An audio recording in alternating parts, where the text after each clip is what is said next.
Los papás como que depositan eso en la parroquia.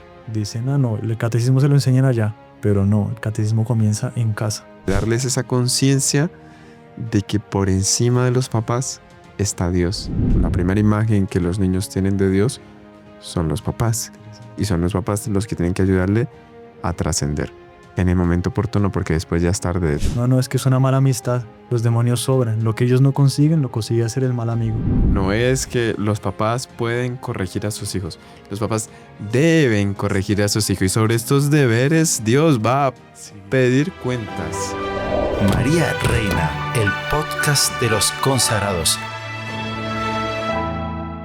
Salve María, bienvenidos a un episodio más de este podcast, María Reina, el podcast de los consagrados.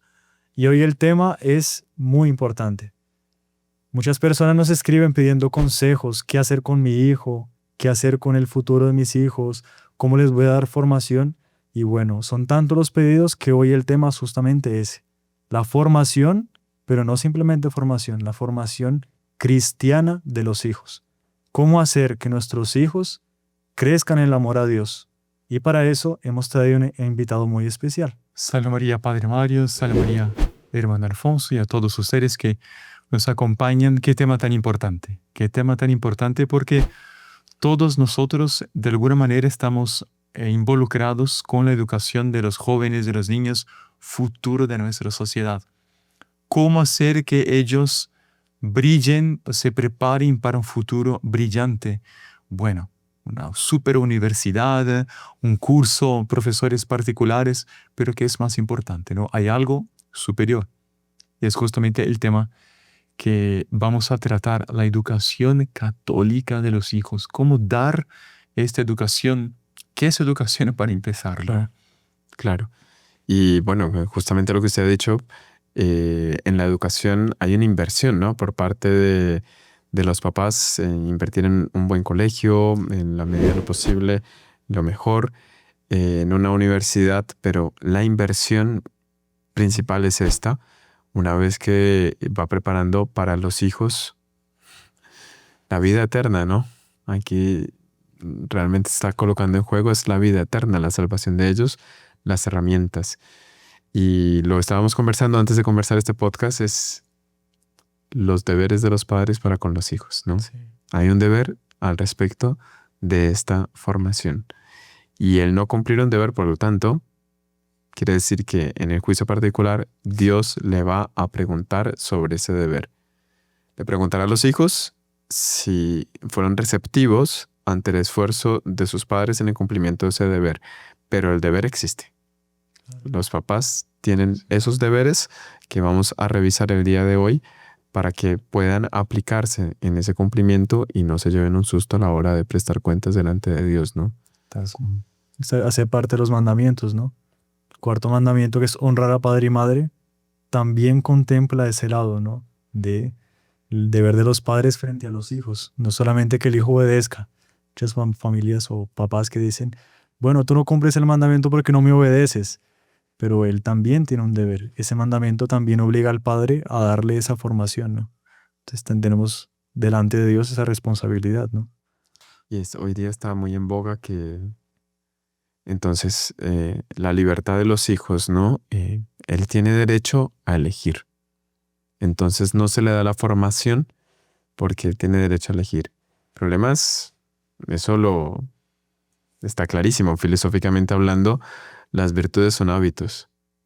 Si los hábitos no se crean, pues va a ser imposible ponerlos en práctica y así la persona perdió un montón de tiempo en su formación. La virtud, fuerza, si no se está invirtiendo en ese músculo, pues el día de mañana es mucho más difícil. Exactamente. Claro, es un principio que cada ser humano tiene el derecho de elegir, por supuesto, pero mucha gente malinterpreta eso respecto a los hijos. Bueno, entonces vamos a dejar que mi hijo crezca para que le pueda elegir en qué religión es bautizado. Será más o menos como una mamá decir, no voy a dar de comer a mi bebecito, a mi criaturita, para dejar que el bebé elija qué comida quiere comer cuando sea grande. Se va a morir de hambre, ¿no? Que él elija la dieta. Que elija la dieta. Hay que darle leche, hay que dar la comida propia para él, ¿no? Claro, porque el hijo pequeño todavía no tiene condición de usar esta capacidad de elección. Claro. Los padres tienen que direccionar, enseñar, acompañar, ¿no? Ahí está la diferencia entre educar y enseñar, ¿no? Enseñar está mucho más parecido con señalar, es indicar, está por allá, aquel camino, enseño. Otra cosa es educar, educere, que es acompañar en el camino, coger de la mano y yo te acompaño, yo te llevo. Ahí está la educación. Yo te enseño mientras te acompaño en este camino. Y es el papel de la formación, educación de los padres para con los hijos, ¿no? Interesante. Ahora, padre, no sé si usted le ha tocado en atender en las confesiones. Claro, llegan chicos de 12, 13, 14, 15 años, que más o menos la edad en que la persona como que está colocando todo en duda, ¿no? Y está viendo la religión como una imposición, entonces empieza a exigir su derecho. Los papás ya llegan preocupados, pero a veces ya es un poco tarde. ¿Cuáles son las herramientas que nosotros podemos dar para ellos en la formación, de manera que cuando el joven llegue a esta edad no pase por una dificultad de fe? Porque la prueba viene, eso sí, pero ¿cuáles son las herramientas o cómo darle las herramientas para que estos jóvenes puedan seguir su vida fieles a los principios, fieles a la moral, en un momento en que están viviendo como que un desierto con tantas inquietudes que se levantan? Es muy complejo, pero no es algo complejo, pero no complicado. Porque mucha gente se plantea eso cuando el hijo tiene solamente los 15, 16 años. Debería haberlo pensado mucho antes, bastante antes. Es indispensable, porque está dicho aquí, incluso en el Catecismo de la Iglesia Católica, muy bueno, ¿sí? Los numerales 2221 habla de los deberes de los padres y dice que este deber de educar al hijo en la fe es un derecho inalienable. Y que no solamente inalienable, sino que es muy difícilmente puede suplirse, o sea, no se consigue un sustituto. No es simplemente poner el hijo en un colegio bueno y listo, yo lo recojo para cenar y dormir y meterlo en la cama. No. Para que el joven llegue a la adolescencia sin este espíritu de rebeldía, es necesario empezar desde chiquito, desde pequeño, para prepararlo, ¿no? Es como un árbol, ¿no? El árbol, el tutor se pone cuando el árbol todavía está creciendo y está verde, ¿no? Si el árbol ya se vuelve fibroso, ya el tronco ya no lo voy a poder enderezar. No adelanta yo querer después corregir el árbol cuando ya está duro porque no tiene arreglo. Exacto. Va desde el inicio, desde la semilla casi. Yo ahí es que coloco el tutor, ese palito que me ayuda. Si no, muy difícil. Ahora, este tema que usted acaba de decir, padre, justamente responde muy bien la pregunta, porque es prever. Sí. Uno no ve que cuando una familia está esperando un bebé, la alegría, ¿no? La señora está embarazada y viene todo como que se llega el momento. No es cuando llega el bebé que salen corriendo a comprar la pijamita o el pañalito o el cochecito. Ya pasan los 9 meses ya comprando un montón de cosas y cuando llega el niño ya la habitación está supremamente montada. Porque los papás fueron previendo lo necesario a esa primera fase del niño. Si no se está haciendo este ejercicio en todas las fases, les pilla el toro de sorpresa y ya es tarde. O sea, Arrepentimiento. Sí. No digo que no tenga solución, porque no, claro. si estamos acá, todo tiene solución. Claro, a veces uno puede pensar, y ustedes dijeron tal cosa, ya no tengo más solución. No, todo tiene solución con la gracia de Dios. Pero si los papás que están viendo este podcast todavía tienen sus hijos chiquititos, vamos, mejor empezar desde ya. Evidentemente, sobre todo es uno de los puntos que vamos a tratar, ¿no? ¿Cuál es la mejor manera de enseñar, de educar, es ser. Claro. La mejor manera es ser. Eso es indispensable. Caso contrario, ¿no? Sí. No es una convicción, ¿no? Pues padre, creo que ya eso ha servido a manera de introducción, Claro. sí, sobre el tema que realmente, bueno, a nosotros en concreto nos atrae muchísimo porque constantemente estamos en formación de jóvenes. Entonces, hermano Alfonso, si le parece, nos va dando cuáles son esos deberes que tienen los padres para con los hijos y vamos profundizando cada uno de ellos, Sí, que es súper interesante. Pues es todo tomado de un libro que es del padre Royo Marín, Ujú. que él explica la teología moral, va como que desmenuzando los mandamientos. Entonces él habla los deberes de los padres en materia de instrucción religiosa. Entonces él va dando los numerales. Y el primer numeral es la instrucción religiosa. Los padres deben comenzar con la instrucción religiosa de sus hijos. Qué interesante. Sí, es muy bonito porque él dice muchas veces el padre o los papás como que depositan eso en la parroquia. Dicen, no, el catecismo se lo enseñan allá. Pero no, el catecismo comienza en casa. Ahí es que comienza la formación religiosa. La instrucción religiosa comienza en casa. Instruir. Qué interesante. Bueno, creo que todos nosotros, bueno, la gran mayoría nos tocó aprender, por ejemplo, la oración del ángel de la guarda en la cama Ujú. con la mamá o con el papá. Y antes de dormir, la última cosa, la señal de la cruz, uno iba a dormir con mucha paz, con mucha tranquilidad, ¿no? Y es ahí donde empieza la formación, ¿no? Total. No es que el niño va a llegar en el catecismo sin saber nada. Ya la semilla debe de estar plantadita ahí en su corazón, ¿no? La Ave María, el Padre Nuestro, la oración del ángel. Lo que dice este padre Miguel Ángel Fuentes en el libro Revestidos de entrañas de misericordia, que suele la confesión de los niños, cuando el sacerdote atiende confesiones de niños, suele comenzar a partir del cuarto mandamiento. ¿Qué quiere decir eso? O sea, el niño no tiene conciencia que antes del cuarto hay otros mandamientos. Amar a Dios sobre todas las cosas, no jurar su santo nombre en vano, santificar las fiestas. Como que eso lo salta. Y son los mandamientos que están relacionados con Dios. De que en el cielo tenemos un Padre celestial que nos está mirando constantemente, tanto en nuestras acciones, en nuestros pensamientos, en nuestro corazón, en nuestra pureza de intención. Y que cualquier cosa que nosotros hagamos mal, lo dejamos triste. Hay que enseñar eso a los niños. Lo que él decía ahí en su libro es muy interesante, darles esa conciencia de que por encima de los papás está Dios. De manera que en la propia confesión ellos manifiesten de que lo saben y de que lo viven porque ven que sus papás se lo han transmitido. La primera imagen que los niños tienen de Dios son los papás.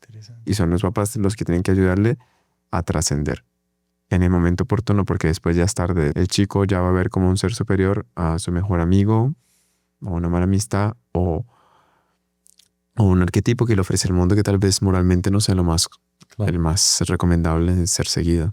Bueno, doña Lucila, la mamá del doctor Plinio, cuando el doctor Plinio, bueno, Es ya interesante. bebecito, Ajá. ¿no? La primera palabra que el doctor Plinio y su hermana Rosé aprendieron a decir es Jesús y María. Interesante. Porque doña Lucila, cargándolo en sus brazos, decía, ¿dónde está Jesús? ¿Dónde está Jesús? Señalando la imagen del corazón de Jesús. Fue la primera palabra. Me quiero decir que tenga que ser así, la primera palabra será muy bonito, ¿eh? Ujú. Pero para ver la importancia de, todavía no sabe hablar, allí está Jesús, ¿no? Es un cuidado. Es bonito cuando uno está en la iglesia y ve los papás, ¿no? Que levantan al niño así y dale un besito a la Virgen, no dale un besito a... Eso, es justamente eso, es supremamente importante. Súper. Nos recordó una visita de imagen, con la imagen peregrina de la Virgen, en una casa en España. Y ahí dice, ahí pues se dejó la Virgen en una mesita y tal, todo. Y eran varios niños en la familia.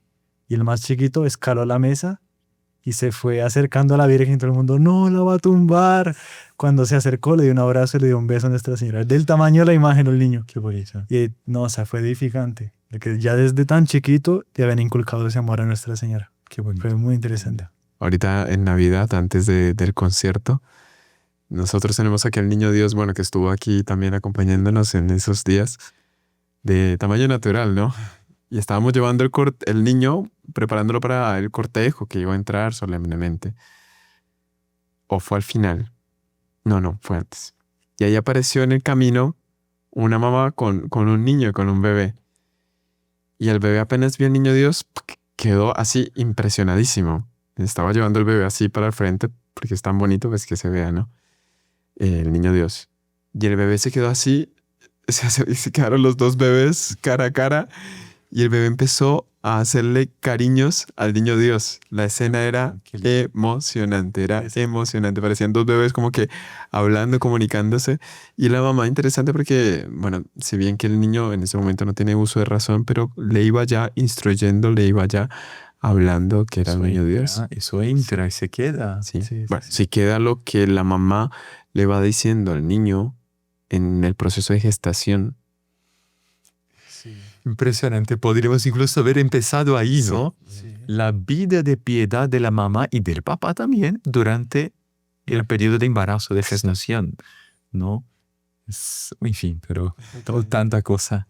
Creo que eso entraría en el segundo punto, ¿no? Porque el segundo punto que pone aquí es la práctica de la vida cristiana en familia. El niño va a aprender a rezar en familia, va a aprender esa vida cristiana la va a aprender en su casa con sus padres. No adelanta el papá a querer mandar al niño a rezar y él abstenerse, porque el niño no lo va a hacer. El niño va a ver, bueno, se junta con el ejemplo, pero el niño va a ver con naturalidad algo que hagan en casa. De que muchas personas en la confesión o muchas personas que dicen, sí, porque me acuerdo que mi abuelita en casa rezaba el rosario y yo desde ahí cogí la costumbre. Impresionante. Eso forma, eso es. Forma muchísimo. Bueno, los santos que tuvieron papá o mamá o ambos santos, hasta el fin de sus días guardaban y con cariño los ejemplos de vida de piedad, de práctica religiosa en familia, ¿no? Me recuerdo de un ejemplo, creo que es venerable, Patrick O'Connell, que es irlandés del siglo pasado, que se hizo sacerdote y reunía pero multitudes, ¿no? Millones de personas para rezar el Santo Rosario en Estados Unidos, pero en todo el mundo. Y él decía, la familia que reza unida permanece unida. Después dicho fue, de él? sí, es de él. Interesante. Después San Juan Pablo II cogió este lema y aplicó. Pero él decía, la familia que reza unida permanece unida. Pero ¿cómo él aprendió este apostolado del rosario en familia? Con su familia de campesinos en Irlanda, que los papás todas las tardes les obligaba, ahí que está la palabra obligación, vamos a hablar un poquito más sobre esta palabra después, les obligaba, cansado, con hambre, con dolor de cabeza, a rezar el Santo Rosario en familia. Y nunca él dejó de rezar el Santo Rosario. ¿Alguien puede...? Diga. Padre, no sé, pero si puede explicar rápido lo de obligación, que debe ser una explicación bien interesante. Debe haber un principio supremamente sabio detrás de eso, porque en el mundo de hoy como que raya un poco, ¿no? Ey, espera, como así que obligación. Pero seguro que hay un principio de sabiduría detrás. Sí. Hoy día la palabra obligación está con una nota, con una marca de imposición servil, de una persona que no quiere y es obligada, pero obligación, ¿no? Hace parte de cualquier progreso de un ser humano. Un ser humano tiene obligaciones. El alumno tiene obligación de estudiar. ¿Sí? Claro. El hijo tiene obligación de obedecer. Un trabajador tiene obligación de seguir las normas de su empresa. Caso contrario, fuera, Claro. calle. Pero eso no significa que la persona que sea una especie de robar los derechos humanitarios de la persona. Por el contrario, hay ciertas obligaciones que elevan el espíritu, ¿no? No es por el hecho de que no me gusta que no me voy a hacer bien, ¿no? Si yo tengo que tomarme un remedio que sabe mal y que no me gusta, debo tomármelo por mi bien. Si el otro dice, ay, no, es que pobrecito, respetemos su libertad y que se muera. ¿Dónde está? Exactamente. No. Obligar Obligar en latín, que es hacer un vínculo. La persona tiene un vínculo con algo más importante. Entonces, cuidado, porque mucha gente hoy día usa ese término como sinónimo de maltrato y no es verdad. Muchas En un veces. sentido negativo. Exacto. Una especie de nobleza obliga, ¿no? Se vincula a algo superior, pero pues eso va a exigir de su parte determinada actitud. Exactamente. Y es más o menos lo que se ha tratado en otros podcasts también del sufrimiento, ¿no? Muchas cosas que hoy en día o en muchos casos, hoy en día agradezco algo que ayer sufrí, porque con lo que sufrí ayer, hoy aprendí y hoy soy distinto. Más o menos en esa línea, como que ese cambio de mentalidad ha hecho que las personas no crezcan porque les tocó sufrir algo y no se dan cuenta del bien que conlleva el sufrimiento. Entonces, a todo el mundo en algún momento le va a tocar estrellarse, en algún momento le va a tocar caerse. Si el papá no deja a su hijo caerse, no le va a enseñar a levantarse. Es más o menos por esa línea. Ujú. Este punto podríamos resumir en palabras muy coloquiales que este deber es, las palabras mueven, pero el ejemplo arrastra, ¿no? Usted contó antes de entrar al aire el ejemplo del cangrejito. Yo nunca había escuchado, pensé que era una fábula. Es una fábula, pero nunca había escuchado quién la había inventado. Sí, Si usted sí. puede... Lo inventó San Alfonso María de Ligorio en un sermón hablando justamente de este tema. Que él contaba la historia de un cangrejo, los cangrejos andan de lado. Y él decía, imagina una familia de cangrejos donde el papá dice, bueno, entonces ahora vamos a hacer de nuestros hijos unos cangrejos mejores, que caminen de frente. Y los cogen a los niños en la playa, a los cangrejitos en la playa, y les dicen, bueno, ustedes caminen para adelante y les enseñan y todo. Y cuando pasan todo el día y aprenden, les dice, bueno, ahora vamos donde nuestra tía, donde su tía, donde mi hermana. Y los papás andan de lado. Los hijos van a decir, pues ellos andan de lado, yo también. ¿Para qué voy a andar así que es más difícil? Impresionante. Estamos, perdón, todavía en el punto de instrucción, ¿no? No, Y ahora que se Práctica. juntó al tercero, la práctica, Ya vinculamos. que se vinculó con el siguiente, que es el ejemplo.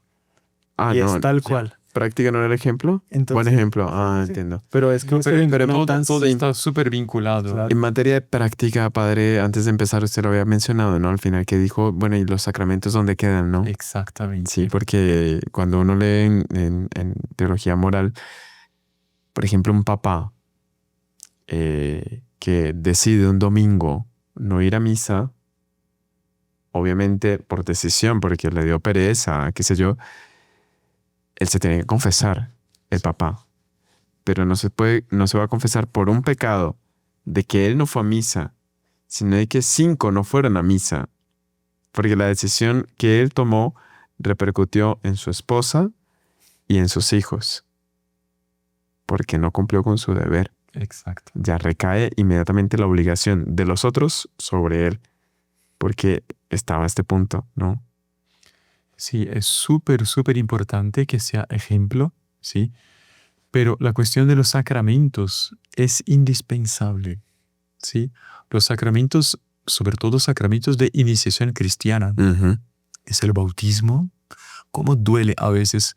Llega un papá o una mamá con un, no ya bebé, pero ya, no sé, un niño de sus 3, 4 años. Ay, padre, puede dar la bendición con mucho gusto. Y siempre pregunto, pero ya está bautizado. ¿Y cuántas veces no está? ¿Pero por qué estamos esperando, no sé qué, la fiesta o el tío que está en Australia que está llegando? No, hay que bautizar. Claro, si es un periodo corto, sí, pero dejar años sin bautizar, no. Es obligación. Ahí sí es una obligación grave. No, Padre, a mí me tocó un hecho fuertísimo con un bebé que era un bebé ya grande, ¿eh? Y se demoraron en el bautismo y claro, el demonio no quiere perder terreno, ¿no? Él quiere cuanto antes ya ir tomando fuerza desde temprana edad. Lo que decía Nuestra Señora del Buen Suceso, ¿no? Que él está ávido de los corazones inocentes y va a entrar en las casas para comer de esos corazones inocentes.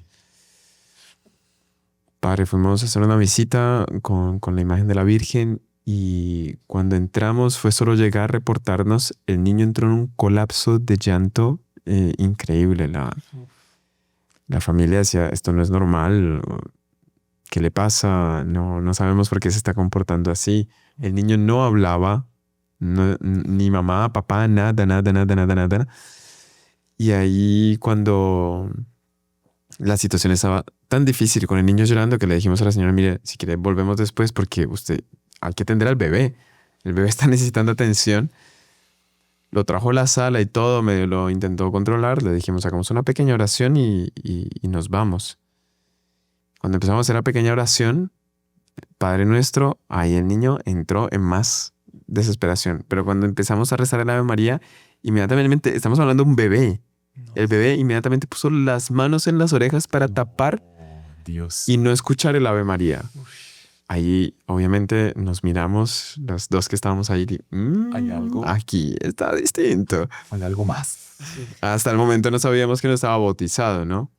Ahí lo llevaron al cuarto. Ahí medio se calmó y se le dijo, mire, eso no, ahí ya no es normal. Si se tapó los oídos ahí, ahí explicó que no estaba bautizado, etc. Dije, bueno, echen un poquito de agua bendita. Si quieren, nosotros tenemos aquí agua bendita. Echen un poquito de agua bendita para que se calme, ¿no? Y cuando le iba a persignar, el niño estaba en cama y le iba a persignar y ya supuestamente se había quedado dormido. O sea, todo bajo control, gracias a Dios. La señora se mojó la punta del dedo para persignarle. El niño con los ojos cerrados.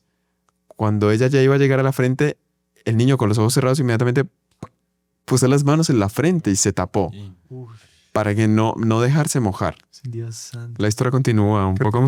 Todos entendieron, no hace falta decir que el demonio estaba... Sí. Sí. Importancia de bautizar cuanto antes. No. Y después ese ejercicio que hacemos, señor Juan, ¿no? Se nota cuando la persona no está bautizada, como que en la mirada no existe aquella luz Falta un brillo. de la gracia sacramental. Él siempre colocaba como que ese ejemplo, dice, mire, hacía que la mamá colocase el bebé hacia los asistentes, ¿no? Hacia los feligreses. Dice, miren bien los ojos, miren cómo va a cambiar. Era el bautismo, lo levantaba, lo giraba otra vez, era otra mirada. Otra persona. Era impresionante, increíble. Una vida diferente, Sí. vida divina que estaba ahí, ¿no? No. Por favor, sí, decimos aquí con mucho cariño, si hay algún bebé, algún niño en su familia de quien nos está escuchando que no está bautizado, lleve, hágalo, busque cuanto antes la parroquia. Primera comunión lo mismo. Claro, me hizo padre, interesante. Primera comunión. No dejar, bueno, la primera comunión fue instituida a la edad, ¿no? Entre 7 y 8 años, esta edad así tan temprana, por el Papa San Pío X. Porque él decía, el niño, con el uso de razón que ya sabe diferenciar entre que es un pan normal, el pan consagrado que es el cuerpo de Jesús, que Jesús está ahí, cuerpo, sangre, alma, divinidad, aunque no con las razones teológicas todas, evidentemente, pero sabe que es Jesús, dele la comunión, ¿no? Él que instituyó el Papa San Pío X, porque decía, cuando la persona comulga en tan temprana edad, hay ciertos pecados que futuro, como que él va a estar fuerte para no cometerlos. Impresionante. ¿No? Padre, y creo que aquí comienza la falla. Después llegan los papás quejándose de la adolescencia, pero creo que en este momento de la primera comunión es cuando los papás cometen un gravísimo error que pareciese a veces irreversible. Pero ¿qué les parece si hacemos una breve pausa y continuamos este tema? Con mucho gusto. La fe es la base de la vida cristiana, una experiencia del cielo, fundamento de la familia y fruto del amor de Dios. Queremos ofrecer este programa enfocado para guiarnos en el camino de la fe. Un espacio donde estudiaremos juntos la profundidad de nuestra fe católica, compartiendo reflexiones, enseñanzas y la belleza de nuestra tradición. Desde las historias bíblicas que nos inspiran hasta las prácticas devocionales que nos acercan a Dios, conociendo nuestra fe está aquí para iluminar nuestro camino. No importa su edad, no importa dónde esté. Acompáñenos, conociendo nuestra fe es para usted.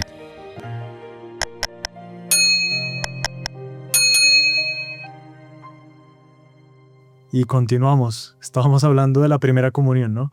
Importancia de la primera comunión, temprana edad. El padre había comentado un poco de San Pío X. San Pío X, sí. Es que cuando llegan los jóvenes que ya empiezan a presentar dificultades, usted ve que las dificultades que tienen, claro, primero entra mucha pereza por parte de ellos en el cumplimiento de obligaciones, pero a veces es porque no les dieron la respuesta adecuada. La respuesta no fue convincente. Los papás no estaban preparados para enfrentar esa fase. Y aquella previsión que tenían antes de que naciese el bebé para que todo estuviese dispuesto, les pilla de sorpresa en la adolescencia. Y después usted les va a alertar y dice, ¿mi hijo? Pero por Dios, o sea, sí es, pero pues, nunca, jamás, pero ¿de dónde? Que es una historia que se repite a lo largo de generaciones y generaciones y generaciones. Alguien podrá decir, el padre está hablando por mí. No, sino que pasa, es súper común, pero comuncísimo, como que los papás desconocen a sus hijos porque hubo algo que por detrás fue ganando terreno y ellos perdieron como que esa autoridad moral delante del hijo para responder satisfactoriamente las dudas que van surgiendo. Y un padre que hablando de este tema dice, si el niño suelta una mala palabra, una blasfemia en casa, de alguien la tuvo que haber aprendido. O es mal ejemplo de los padres, o es los padres no vigilaron y la aprendió en otro lugar. Pero no es que mi hijo es santo y mi hijo es... No, tengan presente que existe, el problema existe y hay que buscar de dónde fue donde la aprendió. Porque el mal está, el mal existe. Exactamente. Y otra cosa que es importante también, no es solamente bautismo, primera comunión, vamos a hablar de la confirmación, pero es incentivar a los hijos que se confiesen. A veces hay casos de personas, estoy diciendo algo genérico, por este mundo, que pasan, no sé, 40 años y se acercan al sacramento de la confesión y dicen que es la primera vez. Pero ¿cómo la primera vez? ¿Usted no se confesó antes de la primera comunión? No. ¿No sabía? No sabía. Hay que explicar, ¿no? Que existe una ley, que existe un Dios, que existe la norma de la iglesia de la confesión y que Dios es un Padre que va a perdonar. Entonces, antes de la primera comunión, explicar. A veces uno, es muy bonito, ¿no? Llega ya un niño o niña de sus 5 o 6 años que todavía no sabe escribir bien y quiere confesarme. Listo, ¿cuáles son los pecados? Y le entrega a uno una hoja con una letra, pero no puede ser, esta letra no es tuya. No, mi mamá me ayudó. Y están los pecados, ¿no? Del niño o de la niña. Pero claro, el papá y la mamá le ayudaron a poner ahí los pecaditos. Interesante eso. Claro, súper interesante. Le está formando la conciencia, ¿no? Sí. Y está el sacramento de la confirmación, que muchos dejan la práctica antes de ese sacramento. Muchísimos. Creo que usted tiene más experiencia en este punto. O sea, padre, sobre todo es que, volviendo a la primera comunión, o sea, si los niños no ven a los papás comulgar, ¿cuál va a ser el incentivo para que ellos los hagan? Y justamente la confirmación se da en esa fase en que ellos están con muchas inquietudes y si no encuentran quien responda, van a buscar en otros medios que sí van a responder las cosas que no son y se pierden. O sea, es lamentable. Hay países donde del 100% de los niños que hacen la primera comunión, solo el 30% hacen la confirmación. Uy, señora, qué triste. Viendo un poco estadísticas y tal para preparar el podcast, decía eso. Digamos, lugares donde hay 3 años de preparación. Al final, en el tercer año, los niños que buscan la confesión son sobre el 15 o el 20% de los que al principio... ¿Y cuántos llegarán al matrimonio? Es complicado. También falta mucho refuerzo en casa, ¿no? Digamos, un papá que le excusa todo al niño. Y no, mi hijo no se equivoca, mi hijo nunca lo hace nada malo, mi hijo es un santo, mi hijo es todo. ¿Cómo va a inculcar a su hijo el hecho de pedir perdón a Dios? Si ya le hizo todo al niño. O sea, si su hijo es inocente y no se equivoca en nada, ¿cómo le va a mostrar ese aprender a pedir perdón a Dios si para él es inmaculada? Sabe que leyendo aquel diario de Sor Faustina, cuenta una cosa súper interesante, ¿no? Como Dios, obviamente, nuestro Señor sabe formar y Él es el modelo para nosotros aprender a formar también. Y a la hora de que el joven o la joven empiecen a enfrentar dificultades, ¿cuál es la postura del papá? Puede servir este ejemplo que cuenta ella en ese libro, que en determinado momento nuestro Señor le muestra la capilla del convento. La capilla del convento estaba llenísima. Mucha gente de fuera, feligreses y las hermanas de la comunidad, incluso algunos miembros del clero. Y ella está en el cuarto y nuestro Señor va y le llama y le dice, ve a la capilla. Pero ella veía en esa capilla que todos estaban mirando hacia un pedestal donde iba a quedar la figura de algún santo. Pero el santo no estaba. Pero todo el mundo ya miraba hacia ese lado, hacia ese lugar donde se iba a ubicar la imagen del santo. Nuestro Señor la llama y le dice, ve a la capilla. A ella llega a la capilla y nuestro Señor le dice, súbete allá, al pedestal. Y ella, pero no, o sea, quedó súper insegura y nuestro Señor, te quiero allá. Y cuando ella empieza a andar por la iglesia, todos los feligreses le empiezan a gritar, infamias, le empiezan a gritar, a tratarla supremamente mal, feo. Y ella se siente mal y ella dice, no, o sea, no. Se devuelve para salir del lugar y no sufrir esa persecución, entre comillas, o bullying, como querramos llamarlo. ¿Cómo que? Y nuestro Señor le dice, la mira, la reprende y le dice que te quiero allá. Y ella entonces empieza a avanzar en medio de esas dificultades con todos los feligreses que la tratan mal. Cuando llega al presbiterio, ahí está la comunidad y están los sacerdotes. Ya no solo no le dicen infamia, sino que le empiezan a tirar cosas, le hacen zancadillas y nuestro Señor del otro lado incentivándole, te quiero allá. Y ella, pasando por muchísimas dificultades, llega, se sube al pedestal y ahí todo el mundo cae de rodillas y empieza a rezarle a ella pidiéndole milagros, pidiéndole curaciones, pidiéndole intercesión, pidiéndole... Nuestro Señor le iba mostrando cuál era el camino, ¿sí? La quería santa, pero para eso le exigía sufrir en el relacionamiento con los otros. Todo esto para comprar las propias gracias que por medio de ellas se iban a derramar. Impresionante. Cómo nuestro Señor forma, ¿no? O sea, te quiero fortalecer con estas dificultades. Te quiero fortalecer con fracasos. Te quiero fortalecer con adversidades. Y ahí es que la persona está después capacitada para ayudar a otros. No sé, me acordó este hecho que me parece muy bonito. Es impresionante. Fenomenal. Entonces, siguiente punto, ¿no? Sí. La vigilancia. La vigilancia. Y este Total. punto es Clave. Padre. vigilancia. Prácticamente todo se encaja en eso, ¿no? Porque no hace parte del proceso de educación ver cuáles son los peligros que los hijos van a pasar. Y hoy día es muy fácil que un hijo se entre por otro camino, que sea descarriado, porque son tantas las solicitaciones. Solo eso, ¿no? La internet, el celular. Hay un libro que incluso usted me estaba comentando antes de aquí, de este podcast, un sacerdote diciendo que a un hijo pequeño lo ideal es no darle un celular abierto propio de él, ¿no?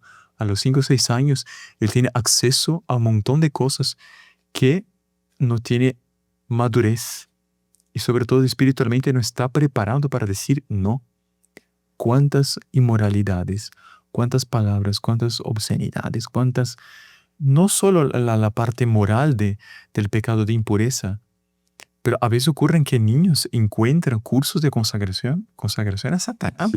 Sí, claro. De todo. Eso ya existen esos juegos de... Me acuerdo aquí está el libro, padre, sí. Aquí está el libro. La educación cristiana de los hijos del padre Lucas Prados. Y me parece bien interesante, ¿no? Son como que trucos de cómo educar en materia de vigilancia, televisión, programas. No sé si usted se recuerda, una vez llegó esa noticia y no llegó la noticia, sino que llegó el enlace junto, donde vendían juegos para aprender a entrar en contacto con Lucifer. Es que por esas plataformas de venta y usted pinchaba el enlace, estaba ahí, o sea, realmente lo podía comprar. Y no era el único juego de eso, sino que eran muchos juegos a ese respecto. Sí. Otro día me causó un dolor. Estaba acompañando a otro caballero y él necesitaba comprar una cosa y en el departamento de ventas estaba ahí la parte de librería. Bueno, vamos a echar un vistazo para ver si encontramos libros buenos para educación de los jóvenes, en el colegio, en fin, algo cultural. Padre, hermano, la sesión de literatura infantil, yo me quedé asombrado. Una buena librería.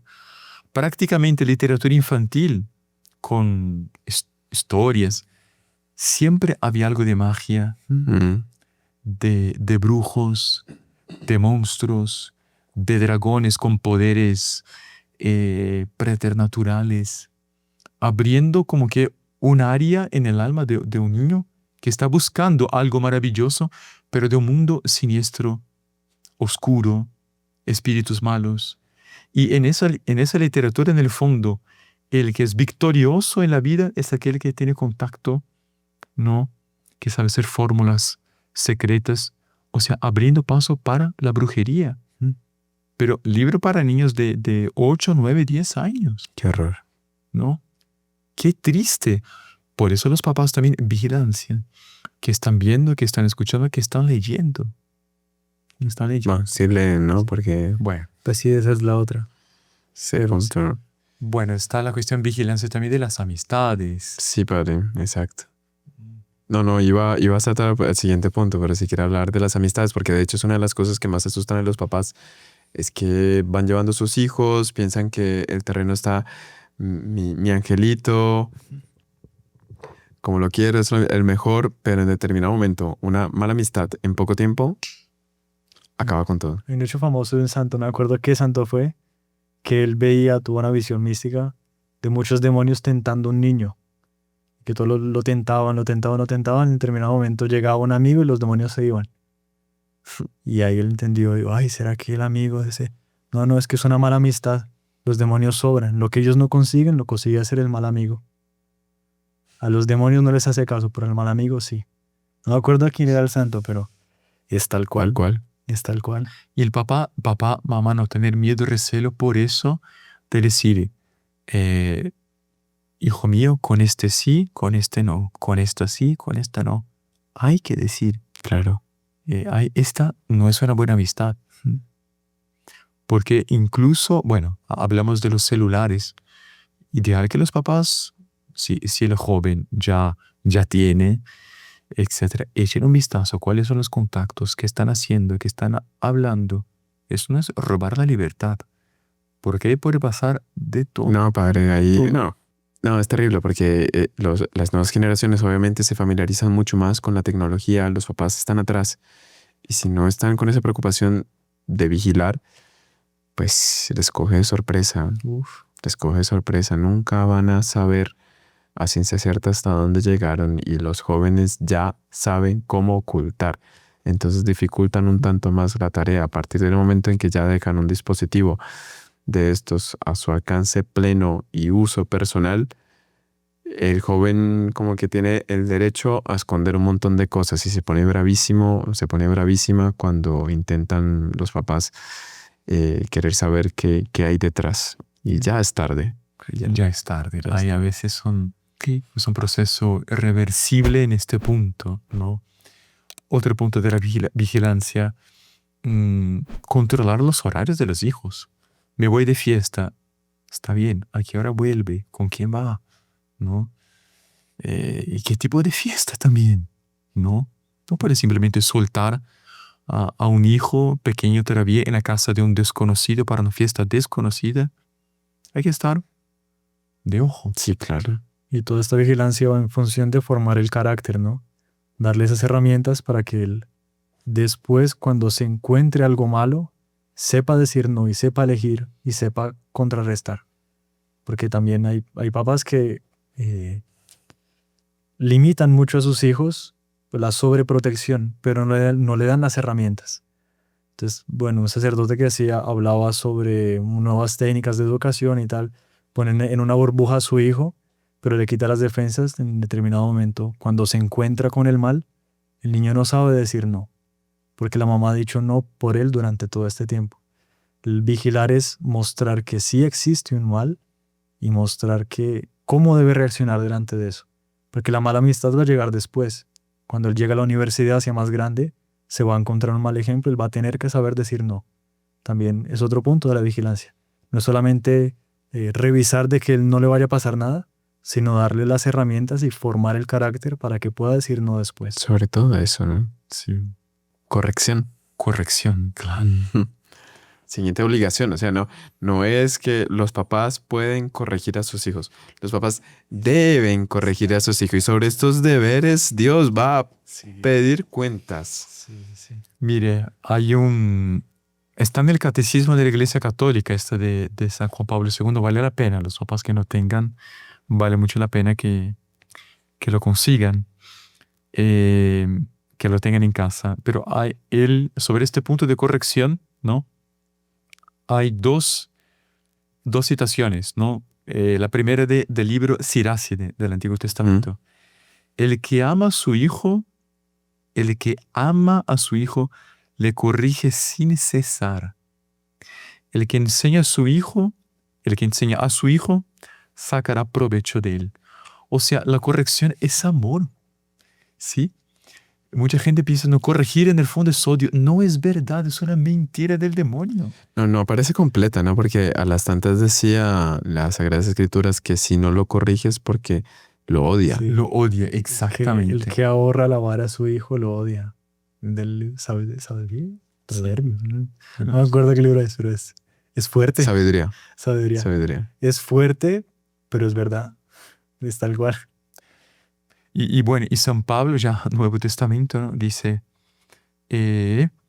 padres, no exasperen a sus hijos, sino fórmenlos más bien mediante la instrucción y la corrección según el Señor. Padre dice, Efesios 6:4. Padre Lucas Prados dice una cosa que le decía la mamá a él. Después cuando ya estaba grandecito, ¿no? Él agradeciendo un tanto por la formación que había recibido de su mamá. Y ella le dice, es difícil, porque la formación de un hijo es como un pajarito chiquito. Si lo aprietas mucho, lo estrangulas. Si abres la mano, se vuela, se cae, sin saber, sin conocer el mundo.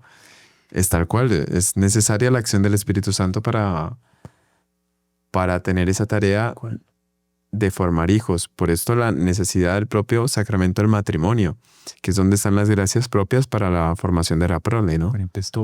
Exactamente. Que sea un hogar bien constituido. Y bueno, la corrección, el equilibrio siempre es, voy a corregir, voy a regañar, pero por amor. Y dar al hijo el principio. No hagas eso. No simplemente un grito. Y a veces, la gran mayoría no es un grito, pero ¿por qué? ¿Por qué no se puede hacer? Hay que llamar, hay que explicar, hay que gastar el tiempo. Como es mucho más fácil sentarse en un sofá, prender la televisión y olvidarse que tiene un hijo. Hay que gastar el tiempo, ¿no? Hay un pediatra muy famoso que dice algo interesante, el material equilibrio, lo que comentaba este padre. Él decía, mire, si usted le dice a un niño pequeño que en el armario o que debajo de la cama está el coco, él le va a creer, ¿no? Y dice, muchas veces sí, el niño duerme conmigo y no puede dormir en las noches porque está el coco debajo de la cama. Ellos creen eso, porque creen en usted. Si ese mismo que les dice eso, le dice, es que usted es un inútil, es que usted es un no sé cuánto, él también se lo va a creer. Y está en el punto. Mida muy bien sus palabras y de los principios, porque el niño le cree lo que usted está diciendo. Así como se cree la historia, se cree lo que usted le dice. Y si usted carga con palabras así, ¿qué lo va a hacer? Lo va a limitar. Creo que en materia de corrección la voz de autoridad la tiene San Juan Bosco también, ¿no? Ese principio de que corrección no es un desahogo del tutor, no es un desahogo del papá porque se indignó por un acontecimiento. Si está cargado por una acción de su hijo, no es el momento de corregir. Espere, desahógese de otra manera, pero no se descargue dándole al desahogo apariencia de corrección. Son cosas muy distintas, desahogarse y corregir. Y aquí la obligación moral de los papás para con los hijos es corregir, no desahogarse, es corregir. Por lo tanto, es la defensa de un principio, Sí, exacto. que es... La frase de Santa Teresa, ¿no? En tiempo de tempestad no escribas cartas. Espera que pase y ahí se la corre. Interesante, no había escuchado eso. Siguiente punto. Vamos, hoy en cada punto tendríamos así toneladas de hechos, de principios, pero estamos prácticamente dando un índice, ¿no? Sí. Creo que está muy vinculado al anterior, ¿no? Quiero pasar al... El castigo. Sí. Sí, el castigo. Bueno, el hecho que ahora está despuntando en la memoria es la corrección que hacía Doña Lucilia al doctor Plinio pequeño. Cuando él hacía cualquier cosa, una mentirilla, o pisaba en el jardín, sabía que no podía jugar en aquel jardín, y ella lo llamaba, decía, hijo, hiciste tú eso, ¿sí? Y sí, mamá. Y de tal manera ella corregía que él no tenía como mentir en este momento, porque él sentía que ella tenía autoridad. Y después ella le decía, bueno, ahora te voy a castigar, ¿no? Extiende tu mano. Y con un cepillo de plata, ¿no? Daba unos golpecitos, o sea, no era un maltrato, ni le lastimaba en nada, pero sentía un incómodo en sus manos. Decía, eso es un ejemplo, pero más me duele a mí que a ti, porque yo tengo un hijo que anduvo mal. Y después, me prometes que nunca más vas a hacer eso. Sí, mamá, te prometo. Después que el doctor Plinio accedía, aceptaba de nunca más hacer, bueno, entonces ven a darme un abrazo. Le abrazaba, le besaba. Y él decía, era tanto el cariño de la corrección de mamá que yo tenía ganas, claro, si no fuera la ofensa, de practicar una vez más para sentir el monumento de integridad, de bondad, de corrección, de castigo, de integridad de ella, ¿no? Yo me sentía tan feliz por haber sido perdonado. Y creo que ahí está el equilibrio también. Hay que corregir, a veces hay que castigar. No vas a hacer algo que te gusta por un tiempo, porque para tu bien, para mortificación. ¿Sí? Creo que el castigo es la manera de que el joven aprenda que existe una consecuencia por sus actos. Ahora me estaba acordando la historia de este Scott Hahn, del tocón, usted la puede contar, que usted la sabe mejor, pero él ahí aprendió que sus actos tenían consecuencia.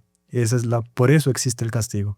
Lo que justamente es que los papás estén preparados, porque en determinado momento cuando el joven se está acercando a la adolescencia, hay que formarle en el carácter, es decir, en ese punto concreto de asumir consecuencias. Y este joven se había robado un disco en una tienda de música con unos amigos, y al final de cuentas la policía lo cogió, y cuando él estaba asustadísimo porque lo había cogido la policía,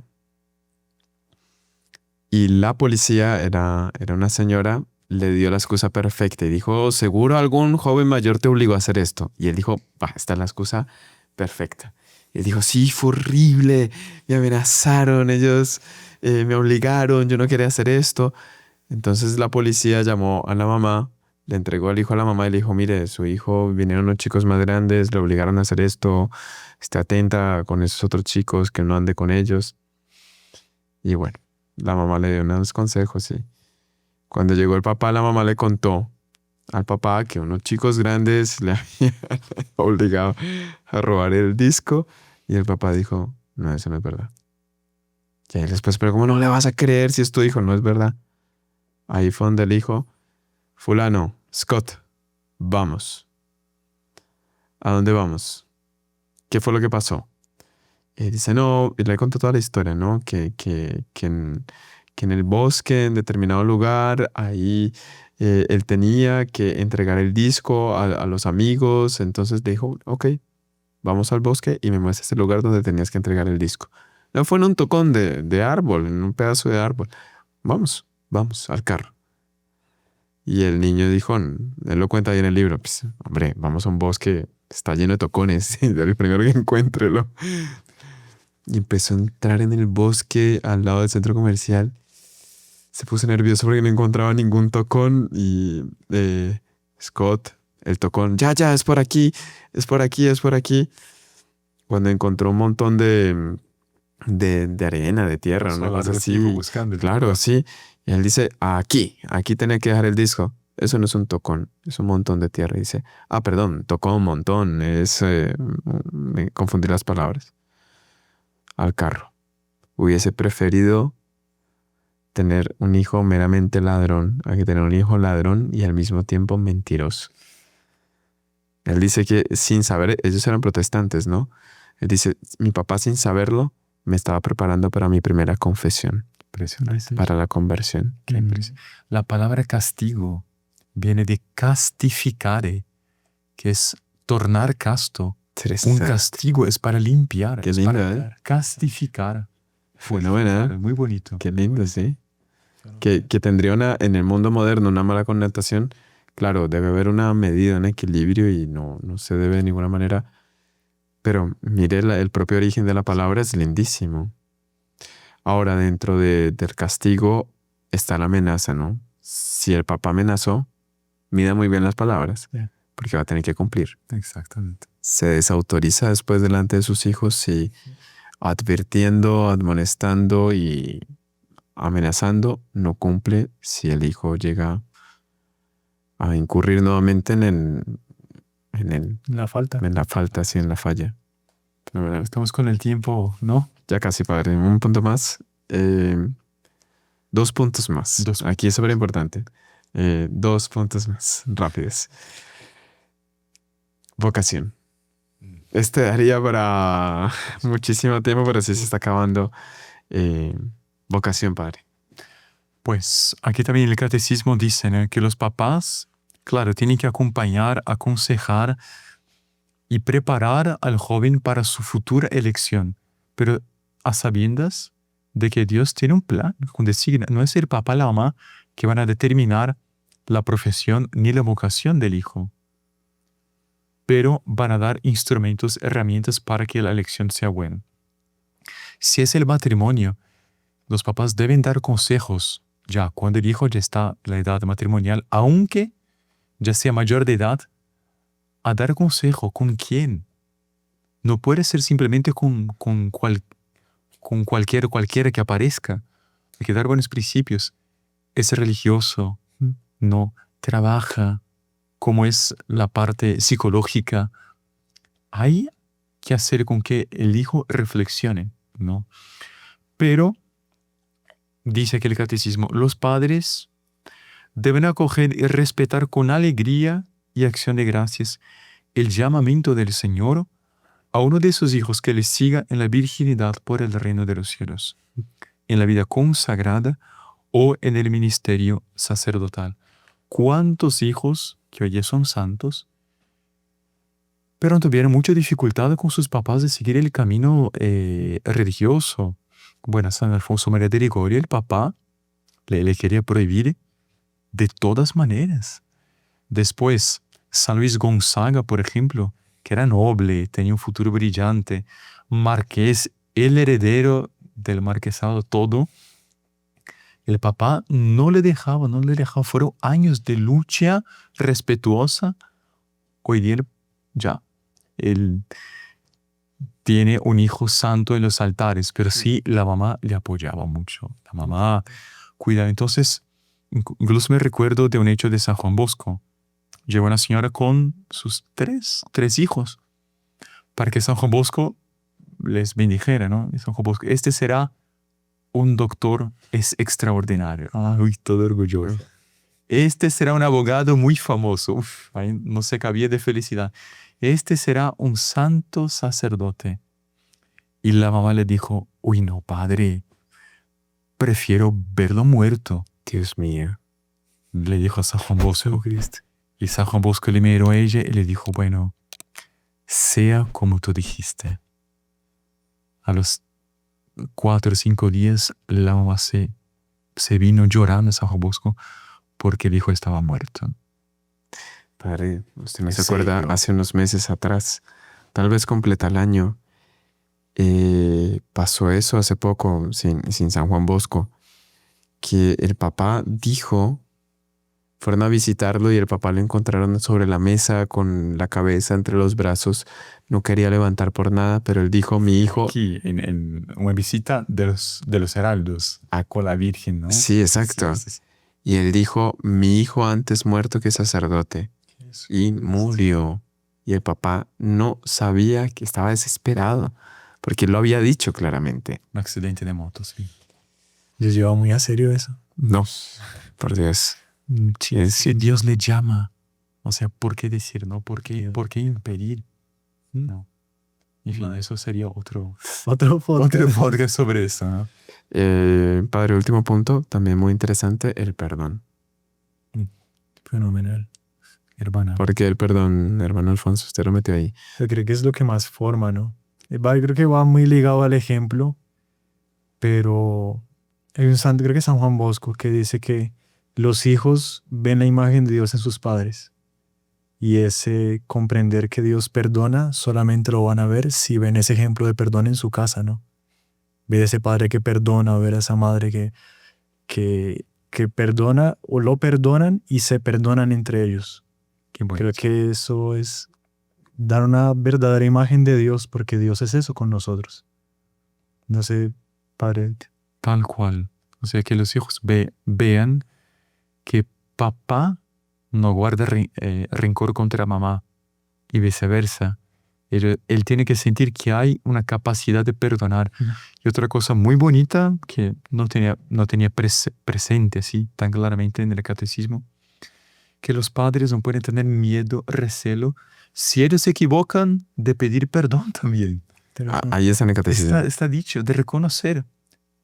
Por ejemplo, a veces ocurre, no debería, pero no sé, uno de los papás llegó muy cansado del trabajo y le salió una palabra fea. A veces sí, muchas reflexiones. Uy, perdón, disculpe, esta palabra no debe ser repetida, me equivoqué. Intentar corregir ya al comienzo. Claro. Porque si se hace eso, esta facilidad de pedir perdón, cuando el hijo necesite de un perdón del padre, no va a tener miedo, no va a tener desesperación. Hay que haber una puerta abierta para que los hijos se acerquen al papá, a la mamá, a decir, papá, mamá, me equivoqué, perdón. No, y después, en una situación que tenga en el colegio, por ejemplo, sabe que es la mejor puerta de salida de un problema es pida perdón. O sea, si realmente se equivocó, pida perdón, que eso desmonta la dificultad, al final de cuentas. La desmonta ese pedido de perdón, pero si no lo aprende, queda como que el principio que tenemos que defender la familia hasta la muerte, mismo aunque estemos defendiendo un error. El día de mañana él va a estar en una causa con abogado defendiendo una cosa que sabe que no es la correcta, porque cuando niño no aprendió a pedir perdón. En fin, padre, creo que nuestro tiempo ha llegado al límite. Esperamos que este tema sea de enriquecedor para aquellos que lo están asistiendo. Si padre pudiese dar una bendición pidiendo la acción del Espíritu Santo, porque al final de cuentas, lo del pajarito, ¿no? Y padres, no exasperéis a vuestros hijos, pero tampoco hay un momento para abrir mano y ya cuando hay seguridad de que saben volar. Entonces, saber tener ese equilibrio, que equilibrio es la santidad, pues no es fácil y sin la acción del Espíritu Santo es simplemente imposible. Claro que sí, pidamos entonces a la Virgen y por la intercesión de todos aquellos santos y santas que fueron papás y mamás. En el nombre del Padre, del Hijo, del Espíritu Santo. Amén.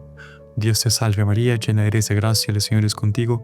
Bendita tú eres entre todas las mujeres, bendito es el fruto de tu vientre Jesús. Santa María, Madre de Dios, ruega por nosotros pecadores, ahora y en la hora de nuestra muerte. Amén. Madre del buen consejo, Ruega por nosotros. el Señor esté con ustedes Y con tu espíritu. La bendición de Dios Todopoderoso, Padre, Hijo, Espíritu Santo, descienda sobre ustedes y permanezca siempre. Amén. Salve María. Santa María.